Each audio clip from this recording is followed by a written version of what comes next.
10ই June কোলাখামে আমাদের দ্বিতীয় দিন। হাই গাইজ, ওয়েলকাম টু প্রত্যাশা অ্যান্ড হ্যাপিনেস। সকাল সকাল ব্রেকফাস্ট করে আমরা বেরিয়ে পড়লাম আজকে চাঙ্গে ফলসের উদ্দেশ্যে। তার আগে এখানে পূর্বিতা আমাকে রেডি করিয়ে দিচ্ছে।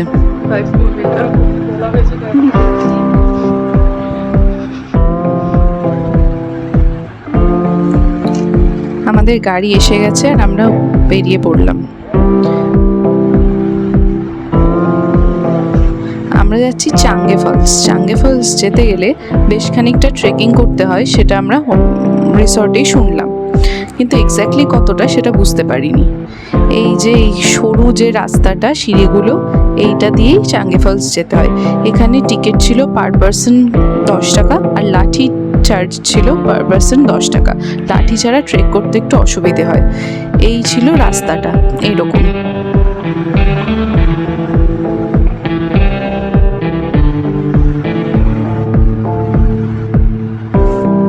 এবার আমরা এখন যাচ্ছি চাঙ্গে ফলস। তো চাঙ্গে ফলসে যাওয়ার সময় আমাদের এই যে দুজনের হাতে দুটো লাঠি, আর রাস্তাটা ভয়ানক, মানে এতটাই ভয়ানক যে এই যে পেছনে কিছুটা দেখা যাচ্ছে, সামনেটাও দেখাচ্ছি। আমরা আর ভয়ে সাহসই পাচ্ছি না ভিডিও করার। বেশ খানিকটা নেমে আমরা এখন একটু রেস্ট নিচ্ছে। নামতে নামতে এটাই মনে হচ্ছে অর্কিড না আর কত নিচে নামবো, সত্যি এটা মনে হচ্ছে। রাস্তাটা যতটুকু দেখানো যায় আমি দেখাচ্ছি। তবু এখানে রাস্তাটা খানিকটা ভালো ছিল, সেজন্যই ভিডিওটা করতে পারা। একটা কথা না বললেই নয়, এখানে আমাদের উঠতে এবং নামতে খুব হেল্প করেছিলেন একজন কাকু।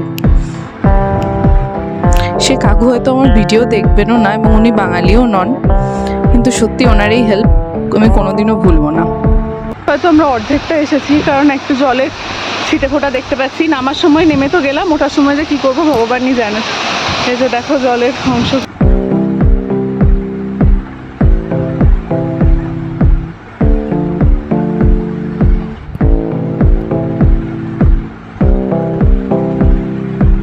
ওই ভিউ পয়েন্টটা থেকে এই ওয়াটারফলসটা। ফাইনালি আমরা পৌঁছে গেছি চাঙ্গে ফলসে।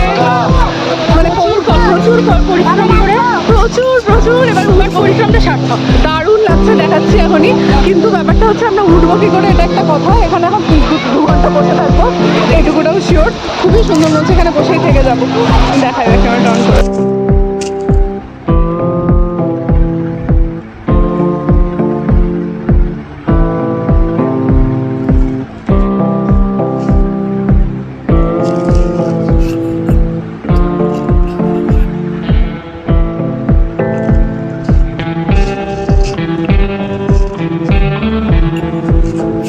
ওয়াটারফলসটা খুবই সুন্দর, ঠান্ডা জল আর জলের শব্দটা এত ভালো লাগছিল। আফটার লট অফ স্ট্রাগল আমরা ফাইনালি ওপরে উঠে গেছি। মানে ওপরে উঠে চাঙ্গে ফলস থেকে উপরে উঠে গেছি। এখন এই সামনে আচ্ছা দেখাচ্ছি, এই সামনে কয়েকটা স্টেপস উঠলেই ওখানে আমাদের গাড়ি আছে। আমাদের নেক্সট ডেস্টিনেশনের নাম কি লংচু। এবার আমরা এলাম লংচু নেচার ভিউ পয়েন্টে। এই জায়গাটাতে দেখে আমার ওই অমিত কুমারের গানটা খুব মনে পড়ছিল, ফুলো কি শহর মে হ্যায় ঘর আপনা। এত সুন্দর ফুলগুলো, এত সুন্দর কি বলবো। আর আমার মতন যারা গাছ আর ফুল ভালোবাসে তাদের কাছে সত্যি এটা স্বর্গ।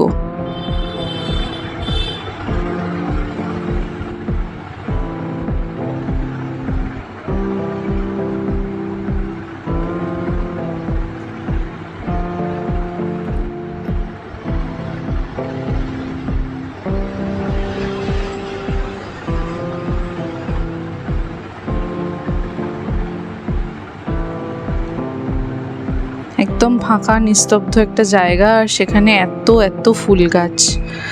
সত্যি এটাই বোধহয় স্বর্গ।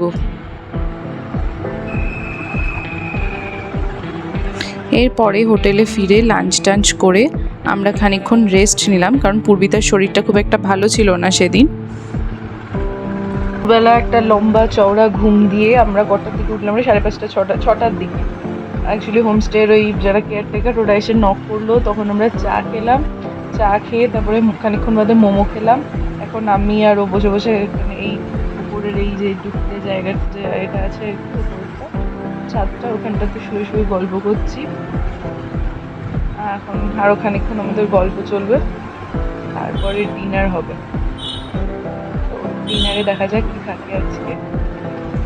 ঠান্ডা সেরকম নেই আর কি, মানে সেরকম নেই মানে একেবারে নেই বললেও চলে না, মানে এসি ওয়েদার যেটাকে বলে, শুলে বেশ কম্বলটা লাগছে মোটামুটি।